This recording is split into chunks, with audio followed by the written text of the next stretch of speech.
You know, college ID can get you a few things and get you into a lot of places around Idaho. Into a football or basketball game of said college. You can get on a city bus with one. Maybe even a discount at some local restaurant.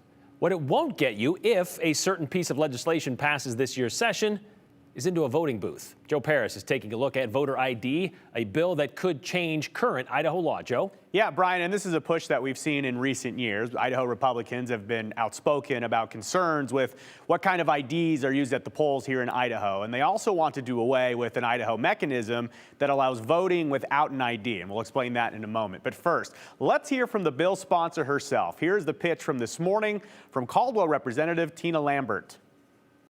All it does is remove the student ID as a valid form of ID at the polls.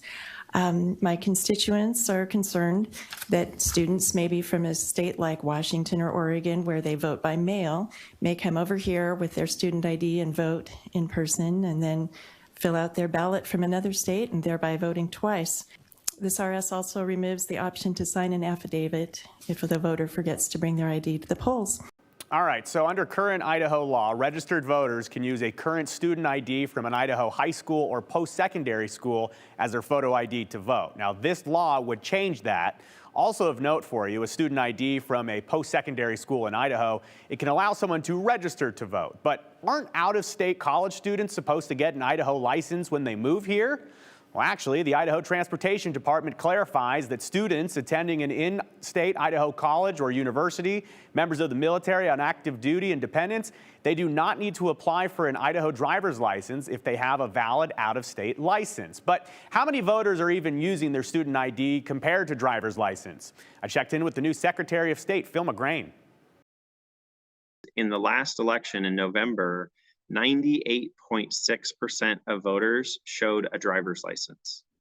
It's overwhelmingly the ID that people use is they default to their driver's license, and that's what we're seeing. And to my surprise, the student ID was actually one of the least common identifications used. So the data we have covers about half of the state in terms of the total number of registered voters, and there were only 92 voters who used a student ID on one of the electronic poll books during this last election. And in November 2022, this past election, 63 of those student ID voters were in Ada County. So on the proximity of where Boise State is, you can connect the dots there. But still, not a ton percentage-wise. Over 600,000 people voted. And Secretary McGrain and his office tell me that they are also working on new legislation on the voter registration end. To be clear, they're not part of the Voter ID Act that we're talking about here, but they're talking about voter registration. McGrain shares the first look at a new program that would give state IDs to college students. I think that's going to be important in this, not just because it focuses on what IDs someone can use to register to vote, which strangely enough is different than what this bill is doing. But also a part of that bill is we include a free ID card from the state for anyone who needs one for the purposes of voting. It's something we've been working with ITD in terms of ironing out the language and what the process would be. Also, our office is going to be proactive in terms of letting people know about how they can obtain one of those IDs if they need one.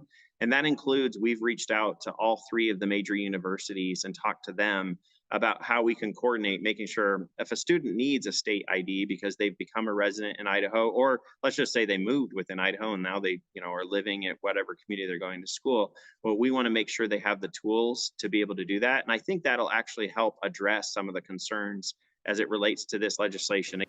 So getting back to voting at the polls without an ID, in the state of Idaho, if you didn't know this, a registered voter without a photo ID can sign an affidavit at the polls basically saying they are who they say they are, and it would be a felony if that person lied on the affidavit. Now, that document is controversial, and a number of lawmakers over the years have tried to alter it or get rid of it altogether. But how many people are actually using those in Idaho? McGrain explains, not many. Statewide, what we saw in November is roughly 1,500 of the personal ID affidavits. So certainly more widely used than the student IDs. But when you consider that 600,000 people voted in this last election, it's really important that we put these conversations in context.